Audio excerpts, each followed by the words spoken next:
Ever since the fascists took control of the continent, they have sent non-stop air raids across the channel to attack the remaining member of the Allies. But thanks to radio detection and excellent coordination and flying, the fascists have stopped attacking during the daylight hours. So the enemy began a blitz of bombing activity during the hours of darkness. Stopping these nighttime attacks has become increasingly difficult, although not impossible. Veteran pilots, like Leon Kerman, have risen to the challenge. This night's raid has strayed too close to our airfield. Leon and his wingmen were able to scramble and defend the area. On this occasion, the Royal Air Force was successful. But that has not been the case every time. Rather than focusing on airfields and military bases, the enemy has begun bombing cities and civilian infrastructure. The enemy was hoping to bomb the last Allied nation into submission. But the Prime Minister said it best when he said that his nation would never give up. He said that we would fight the fascists wherever they attack us. Hearing the inspirational words of the Prime Minister, and having recently observed a secret fascist project to develop a new type of weapon, I had an idea. We were going to need our own team to gather intelligence on the enemy. We needed a team to investigate the enemy's secret projects and whatever wonder weapons they were developing. A team that could help coordinate and deploy our own secret agents and potentially turn the enemy's agents against them. And potentially a team that was bright enough to help the Allies develop their own secret weapons projects as well. This was the founding of the National Security Intelligence Service, better known as the KSIS. After getting full approval for this idea from the highest levels, one of our first projects was to develop our own plane for traveling around the globe. The plane would need to be large enough to hold at least 4 Kerbals, yet fast enough and agile enough that it could deal with an enemy fighter if the threat arose. To meet these requirements, a powerful, counter-rotating engine design was developed. The cockpit is large enough for 2 Kerbals, while 2 more could fit in the back, with 1 crewing the rear turret. Overall, the airplane would maintain the appearance similar to a fighter aircraft. However, it would be just a little bit larger. And because the aircraft is larger than a conventional fighter, it is able to hold quite a bit more fuel, thus increasing its range. As with the design and prototyping of the Lancaster bomber, I was able to get Will and Leon Kerman on this project as well.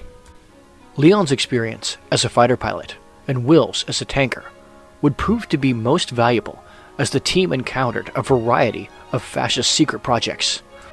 Of course, at this point, we had no idea what would be in store for us. Initially, I had hoped to submit this design to my home country as an attack aircraft. But with my country already having access to the B-25 and the A-26, they had no real need for this new design. But it seemed to be the right aircraft for a small team like mine to be able to use. With the basic layout of the aircraft established, it was time to make a few small adjustments in order to get the center of aerodynamic pressure in just the right place in relation to the center of mass.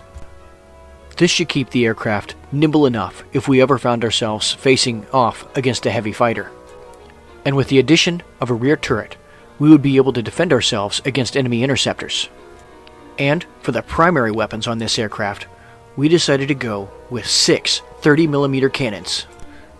That would give us enough firepower to go head-on against anything the enemy had. And speaking of the enemy, we had just received a tip on the whereabouts of one of their testing and prototyping facilities. So, with barely any time to get the aircraft painted, we were on our way. This new bit of intelligence actually came from some of my fellow countrymen.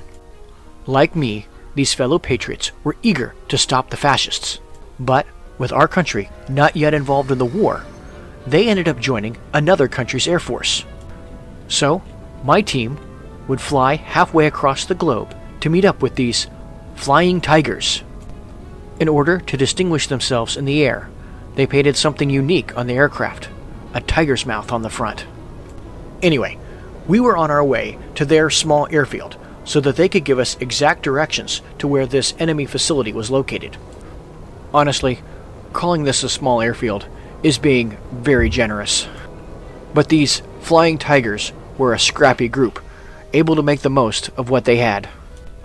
As we approached the Flying Tigers' little airfield, their commander, Kerbin, nicknamed Leatherface, radioed to us that he wanted to meet with us right away. This had been a pretty long flight, and so the team and I were really hoping for a little bit of rest first. However, based off of the tone of Claire's voice, he sounded concerned. Claire had spent a lot of time studying the aircraft and the tactics used by the enemy, but he told us that what he had seen was unlike anything he had ever encountered before, and he was hoping that we could further investigate this matter and gather as much information as we could on this new aircraft.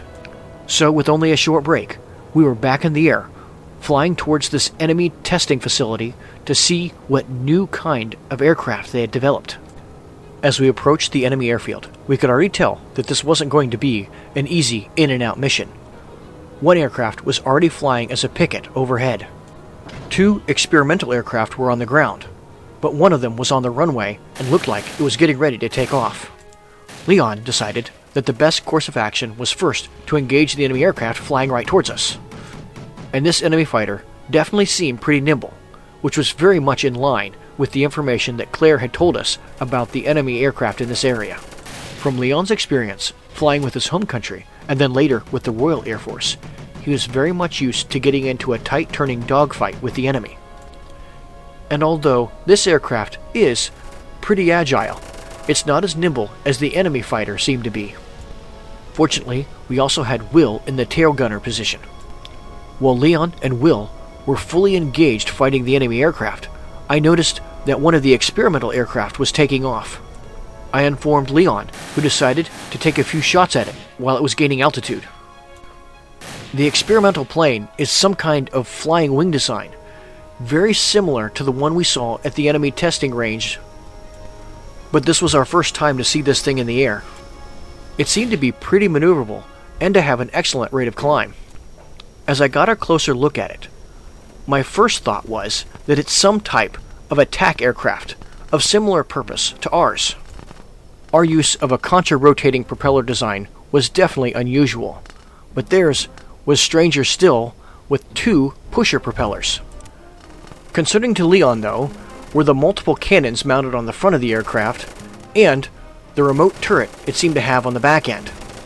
But this wasn't our only problem, as we were being engaged by 2 enemy aircraft.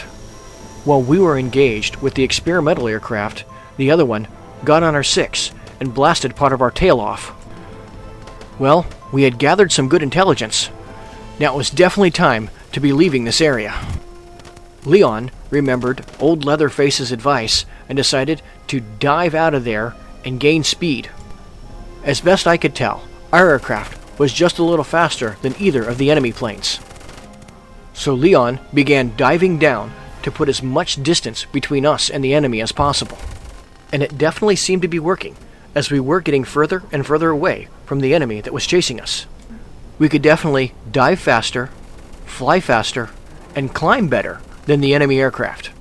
However, as we did this, we approached our next obstacle: the mountains. We would need to navigate through these in order to get back to the Flying Tiger's base. While Leon focused on the mountains, and Will on the fighters on our 6, I marveled at how well our new aircraft held up that day. Outnumbered 2-1 on the enemy's home turf against an experimental new enemy aircraft, and we were leaving alive, and with some valuable intelligence. To some, it may seem to be just a small matter, but in my book, that was a resounding success. So, after flying over the mountains, all that was left was the simple matter of landing on that little strip that the Flying Tigers called a runway. At this point, I would be lying if I told you that I had full faith in Leon's ability to get this bird down on the ground safely. Leon could sense my concern and turned to me and told me that back in his home country that he has successfully crashed before. So, with those words of assurance, I felt just as worried as ever. And, as the aircraft taxied down the runway, Leon remarked, "See? I crashed good." With that, our first mission as KSIS was a success. We gathered valuable information about a new enemy experimental aircraft. We confirmed the location of an enemy testing facility. We grew better together as a team. And we returned with most of our airplane intact. And this was just the beginning.